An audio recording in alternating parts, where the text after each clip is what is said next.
más allá de los confines de lo conocido.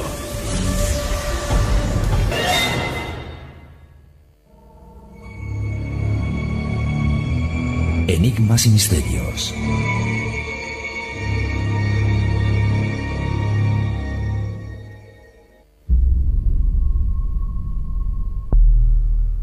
No puedo creerlo. Estas imágenes pertenecen a excavaciones de distintos continentes. Civilizaciones antiguas que no tuvieron contacto entre ellas. Y aún así, aparece el mismo pictograma en todas. Mesopotámica, azteca, pinturas rupestres en Francia. Es un mapa celeste. No, no es un mapa. Es una invitación. Prometheus ha aterrizado. ¿Hasta dónde llegarías para obtener respuestas? Prometheus, ¿estáis viendo esto? Tenían razón.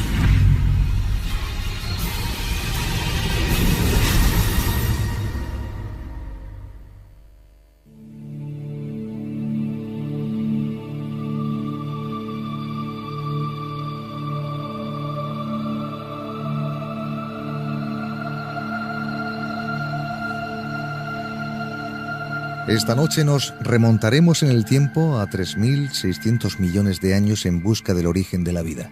Así comenzamos una nueva etapa a modo de regeneración, como una crisálida a punto de eclosionar en otro rumbo distinto de nuestra nave, que bien podría ser la Prometheus de la saga de Alien. Intentaremos mostrar lo que conocemos y lo que solo llegamos a imaginar sobre este asunto que tanto ha inspirado al hombre. Y como siempre, con la supervisión de la tripulación de a bordo, realizaremos este viaje en nuestra nave del misterio, surcando las fronteras del tiempo, poniendo rumbo hacia nuestro remoto pasado, y de este modo conocer el secreto de la semilla de la vida.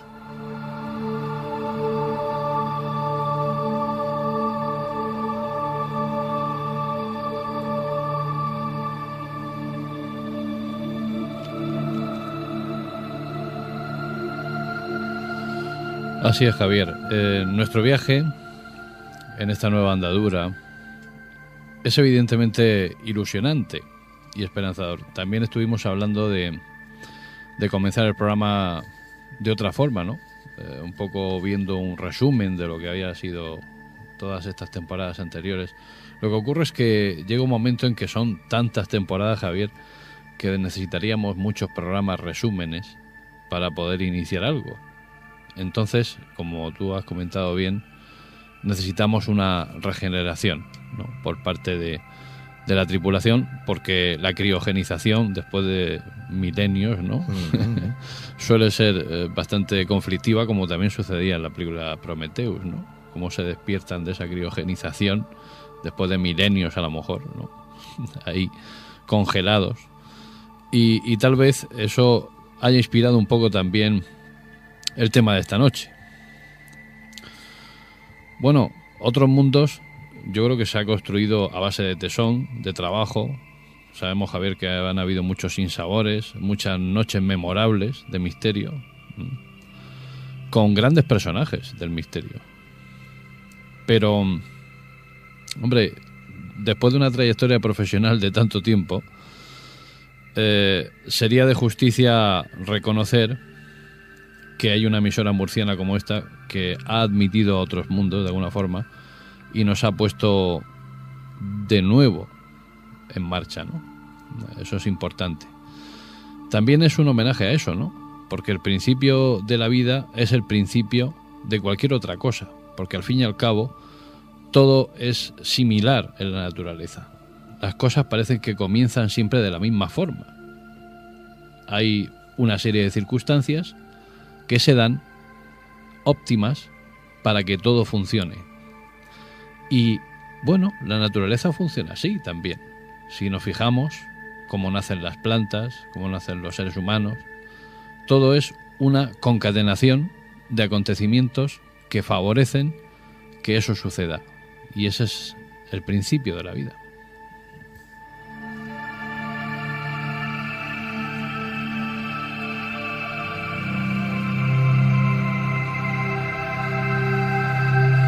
Pues este tema, la verdad que ha estado a ráfagas, ¿no? Dentro de otros mundos. Hemos tocado algunos asuntos, algunos aspectos sueltos, en noticias, en algún comentario que se ha hecho directamente, pero nunca habíamos profundizado como queremos hacerlo esta noche. Porque, Javier, al fin y al cabo, ¿qué puede haber más misterioso que la vida, ¿no? Eso es obvio. Pero bueno, vamos a comenzar, ¿no? Y comenzamos, como tú has dicho también en la introducción, a un tiempo muy remoto. Es otro lugar, a pesar de ser la Tierra. ¿Por qué? Porque la Tierra de hace 3.600 millones de años no tiene nada que ver con lo que ahora conocemos. Es algo efímero, algo prácticamente inimaginable. Durante ese remoto periodo, nuestro planeta era lo que se denomina hoy en día en astronomía como un hidroplaneta. Un planeta rodeado únicamente de agua. Un frasco de las esencias cargado seguramente de vida microbiológica y probablemente bacteriana. Aunque las informaciones del precámbrico o del proterozoico, es un poco complicado, son bastante vagas y difíciles de constatar. Seguramente nuestros océanos eran muy distintos a como los conocemos en la actualidad. También basándonos en recientes estudios de la Universidad de Cambridge, concretamente del Departamento de Oceanografía, la llamada sopa o caldo esencial que se consideraba hasta ahora era la formación de la vida o de esa formación de la célula primigenia, no fue posible tal y conforme la conocíamos hasta este momento. El océano, pues lógicamente, con esa ingente masa líquida, tenía también una gran inestabilidad y no permitía que la fusión de cadenas de aminoácidos esenciales se hubiera producido con total garantía. Es por ello que se ha descubierto que las llamadas fumarolas del fondo del mar, de las fosas marianas, por ejemplo, a unos 11.000 metros de profundidad, estas protuberancias rocosas o porosas llamadas fumarolas eran capaces de albergar dentro de esas casillas, de esas pequeñas celdillas por donde respiran, esas cadenas de aminoácidos que son necesarias para la formación de una célula. ¿Y por qué digo esto? Porque aun teniendo en cuenta esto, imagínense ustedes lo complicado que fue aquello. Aun teniendo en cuenta esto, también pudiera ser que esas fumarolas fueran altamente inestables por la gran actividad volcánica que se producía bajo tierra. Esto quiere decir que aun teniendo el lugar, esas celdillas, para poder juntarse esas cadenas de aminoácidos, es posible que acabaran destruyéndose, porque la actividad geológica era brutal. De momento seguimos viajando, en este caso remontándonos en el tiempo y conocer los datos que nos proporciona Paco Buitrago referente a ese origen, a esa semilla de la vida.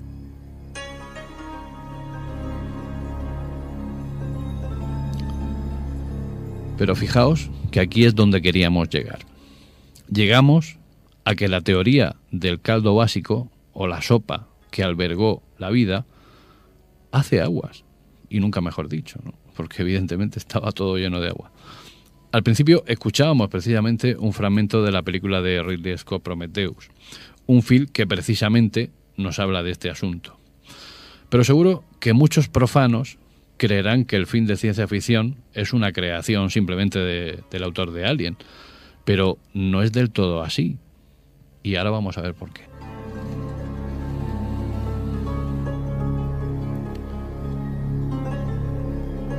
Pues precisamente en la antigüedad remota han existido civilizaciones que han hecho claras referencias a dioses o a superhombres que han venido de las estrellas para enseñarles cosas tan increíbles y desconocidas para estos pueblos como pudiera ser la creación de las pirámides.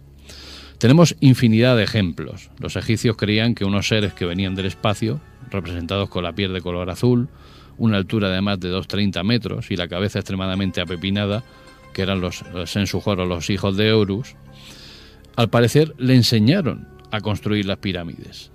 Es algún tema que hemos tratado en alguna que otra ocasión. Sí, también le llamamos los resplandecientes, ¿no? Efectivamente. Los griegos creían que el origen del trigo se debía a la diosa Demeter, quien ordenó a Triptolemo que condujera un carro aéreo tirado por serpientes y que regara la faz de la tierra con granos de trigo como regalo a los hombres. Y fijaos de nuevo, dioses esparciendo semillas de vida, aunque fuera vegetal.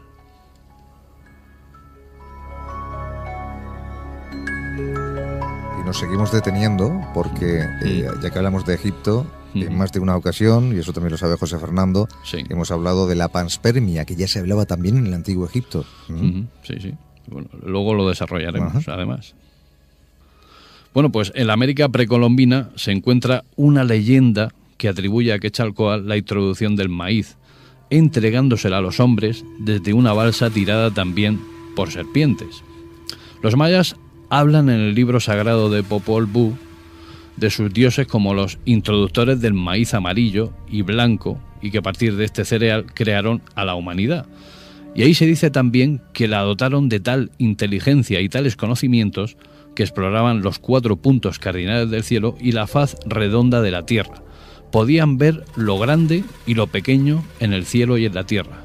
Esto último sonaría lógicamente a disparate, fantasía o a un simple giro literario, de no ser porque los mayas, aún sin disponer del telescopio, ya sabían de la existencia de Urano y de Neptuno, planetas que la astronomía no descubriría hasta 1781 y 1846, con lo cual sí que realmente tenían una sabiduría, o sea, un saber oculto, bueno, según ellos, transmitido por dioses.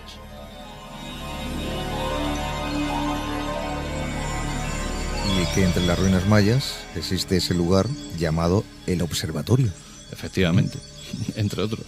Hombre, lo cierto es que si nos empeñamos podríamos estar toda la noche hablando de pueblos antiguos, de los dogones, ¿no? En Mali, y de otros pueblos que podían apreciar lugares muy concretos que Ridley Scott en su película los representa de esa forma, un poco dando pie a todo esto de lo que estamos hablando.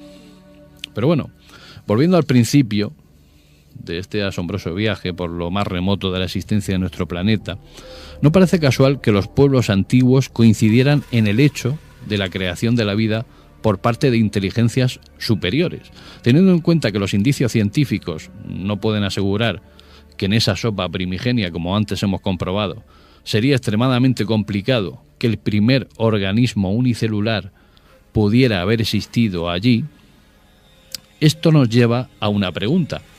Y fíjate, Javier, que esto es un dato muy significativo. ¿Por qué la vida se desboca sobre nuestro planeta en apenas 500 millones de años, teniendo en cuenta que el precámbrico se extiende desde 2.600 millones de años hasta 4.500 millones de años? ¿Por qué en 500 millones de años únicamente se desarrolla la vida, cuando las condiciones eran sumamente adversas? Y ni siquiera con la tecnología actual y bajo una supervisión de laboratorio podemos conseguir que las cadenas de aminoácidos se unan de esa manera tan caprichosa. O sea que ya estás haciendo alusión al famoso eslabón perdido. Hombre, entre otros, ¿no? Otros eslabones porque hay más, ¿no? Más bien lo que estoy haciendo alusión y lo que quiero un poco que los oyentes entiendan es que probablemente tras eso había una mano.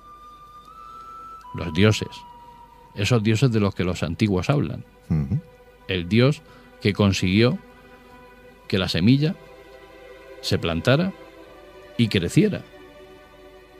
No creo que fuera únicamente fruto de la casualidad. Y a eso es a lo que un poco quiero direccionar la sección. Y dioses que hablaban todas las antiguas culturas de ellos.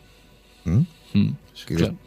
Y sin embargo llegó un faraón hereje, sí, que era Akenatón, sí, que cambió todo. Quiso solamente monopolizar en un solo dios. Claro, todo. Probablemente Akenatón fue una persona muy lista, porque de repente se dio cuenta de que ser dios era una ventaja, ¿no? Entonces, qué mejor que centralizar, ¿no?, la fe en uno solo para poder tener al pueblo controlado. Eso de tener muchos dioses deja demasiado libre albedrío, ¿no? Pero eso le llevó a ser nombrado como el faraón hereje, ¿no? Claro, sí, porque los egipcios tenían una cosa muy buena, y es que eran democráticos, ¿no? En cuanto a la hora de tener fe.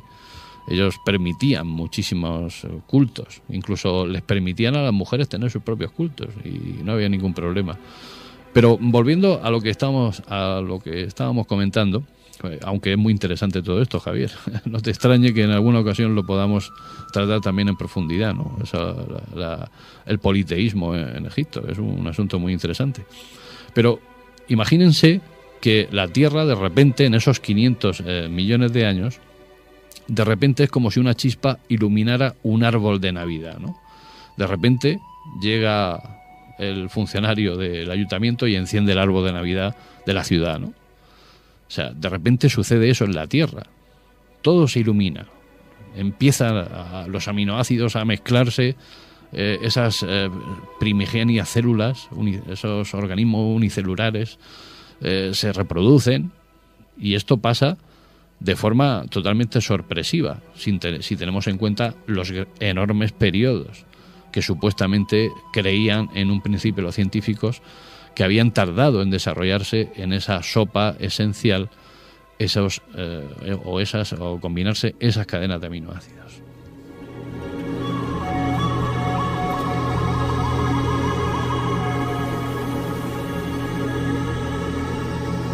Pero aquí llegamos a otra de las teorías, una teoría más para aportar. ¿Y si de repente la Tierra se hubiera visto invadida por una bacteria que hubiera preñado de vida nuestro planeta? Esa teoría de la panspermia, ¿no? Muchos científicos, expertos en microbiología, con los que he podido hablar en alguna ocasión, se ponen muy nerviosos con esta cuestión, ¿no? Porque probablemente ellos piensan de una forma por la cual creen que las bacterias tienen que tener unas características similares a lo que ellos conocen. Pero ¿y si esas bacterias extraterrestres tuvieran características que no conocemos? O gozaran de algún tipo de ventaja, ¿no? Frente a las que están ahora mismo, pues las que habitan nuestro planeta, ¿no? Nosotros tenemos una existencia en base al carbono, pero no tiene por qué ser una constante en el universo. En el universo pueden haber otro tipo de existencias en base al silicio o en base hacia otro tipo de material, incluso hasta materiales desconocidos.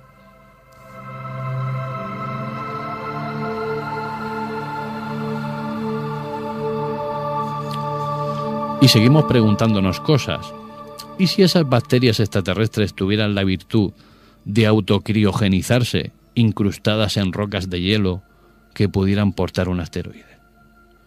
Y fueran expandiéndose por el universo, desprendiéndose de la cola del asteroide y cayendo a los distintos planetas.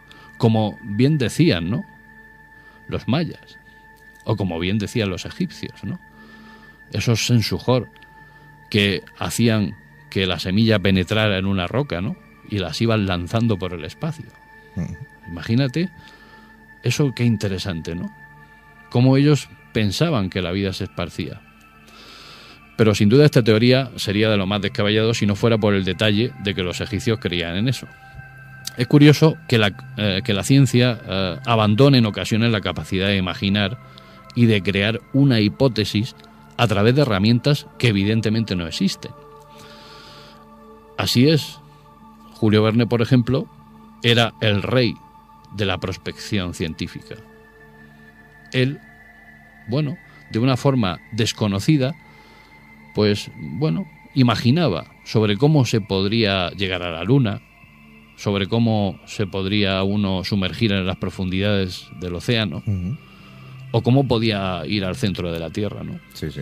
Esa prospección científica, en alguna ocasión, pues ha superado barreras. Cuando el científico se encuentra en la encrucijada de no saber por dónde tirar dentro de su investigación, necesita esa chispa, ese poco de más para superar la barrera, ¿no? Esa paranoia de repente derramar un ácido ahí en medio sin saber qué va a ocurrir, y de repente ocurre algo. De hecho, la mayoría de hallazgos científicos se han producido de esa forma. mucho más que la supervisión.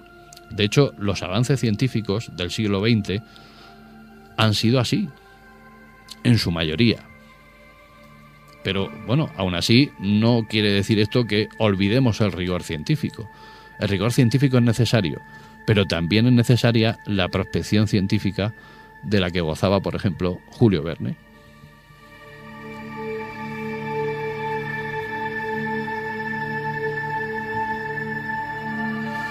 Y fíjate que Julio Verne también conocía a Deimos y Fobos, Javier, en su libro, bueno, cuando hablaba de las lunas de Marte. Las lunas de Marte, sí. Las denominaba así, precisamente, ¿no? Y es sorprendente, porque no solo él denominaba así a las lunas de Marte. Que curiosamente, en alguna que otra ocasión, hay personas que han manifestado que son artificiales, ¿no? Claro, eso es otra, ¿no? Sobre eso también habría mucho o mucha tela que cortar. Pero fíjate, Javier, que pese a todo, y sin embargo con los años, yo he aprendido que la ciencia debe de continuar.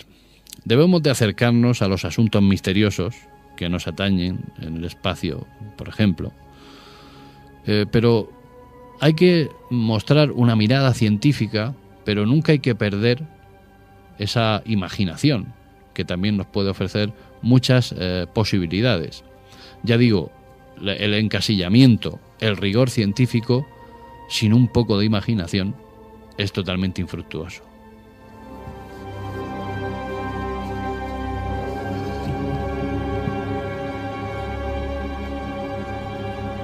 Sobre ese particular, el mismo Einstein ha dicho que la imaginación es más importante que la razón en muchas ocasiones.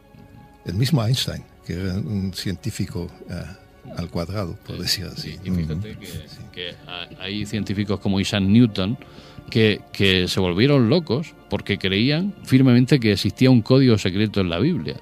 De hecho, lo que Michael Drosnin después realizó fue sobre algunos estudios que hizo el propio Isaac Newton. Y Isaac Newton, sin ordenadores, porque en su época no gozaba de esta tecnología, fue capaz de desarrollar un cierto código en la Torá escrita, además, y consiguió incluso entrelazar algunas de esas palabras para hacer sus predicciones. Pero bueno, con esto quiero decir que, como dice Harry Marcus, los científicos del siglo XX probablemente fueran bastante más razonables que los del siglo XXI.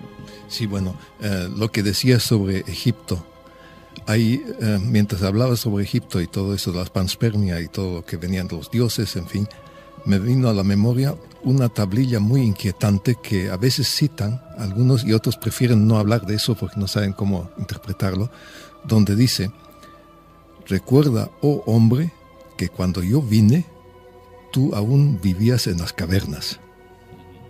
¿Cómo se interpreta eso? Hombre, pues como lo que estamos hablando últimamente, ¿no? Estamos entrando en asuntos que nos atañen a todos, porque al fin y al cabo todos estamos de acuerdo en algo, y es que cada vez que profundizamos más en el origen de la vida nos damos más cuenta de que posiblemente alguna mano, no sé si divina, no sé si de origen extraterrestre, o no sé si, una humanidad más desarrollada ha influido para que eso pudiera suceder.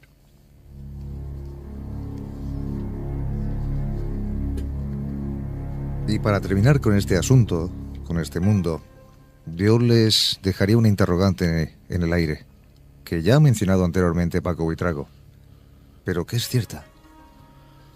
¿Ustedes creen que hay algo más misterioso, más enigmático de nuestro mundo que el origen del ser humano?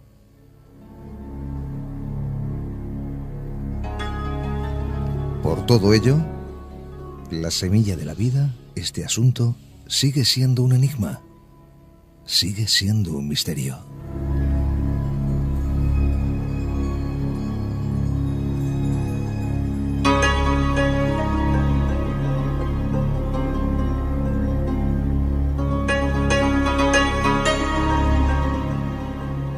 Otros mundos.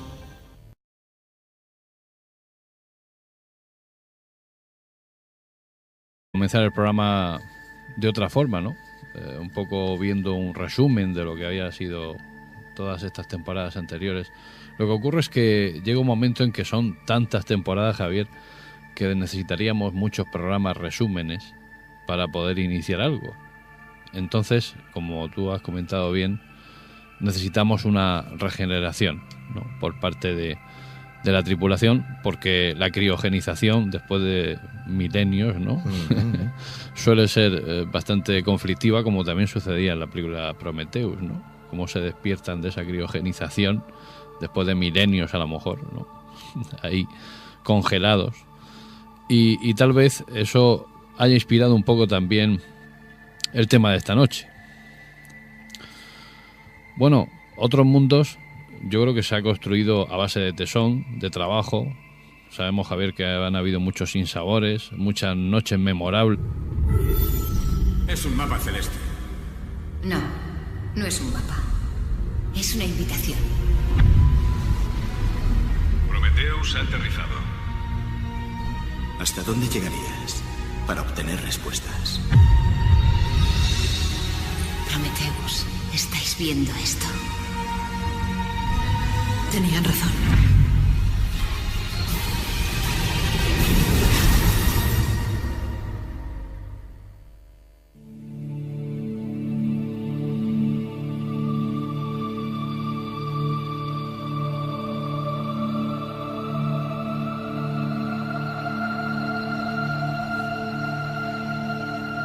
Esta noche nos remontaremos en el tiempo a 3.600 millones de años en busca del origen de la vida. Así comenzamos una nueva etapa a modo de regeneración, como una crisálida a punto de eclosionar en otro rumbo.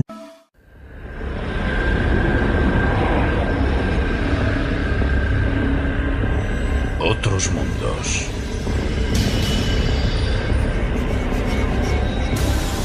Un viaje más allá de los confines de lo conocido.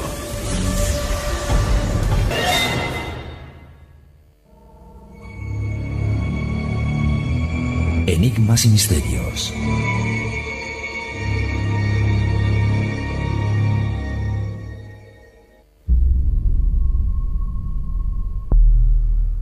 No puedo creerlo. Estas imágenes pertenecen a excavaciones de distintos continentes. Civilizaciones antiguas que no tuvieron contacto entre ellas. Y aún así, aparece el mismo pictograma en todas.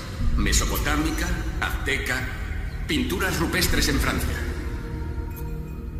De misterio, con grandes personajes del misterio.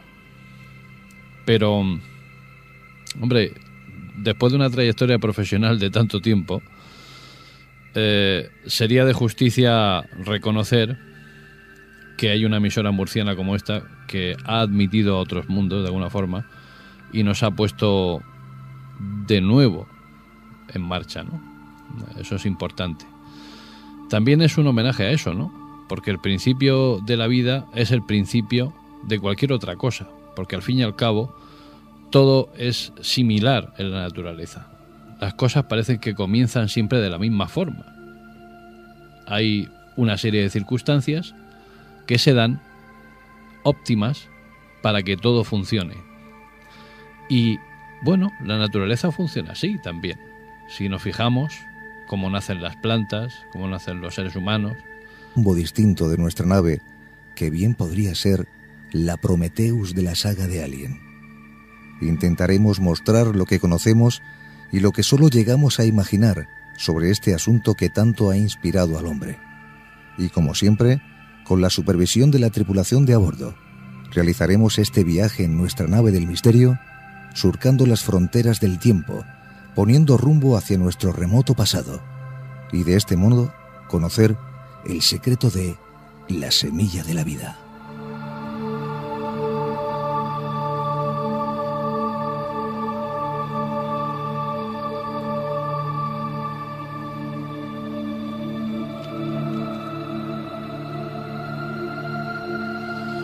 Así es, Javier. Nuestro viaje en esta nueva andadura es evidentemente ilusionante y esperanzador. También estuvimos hablando de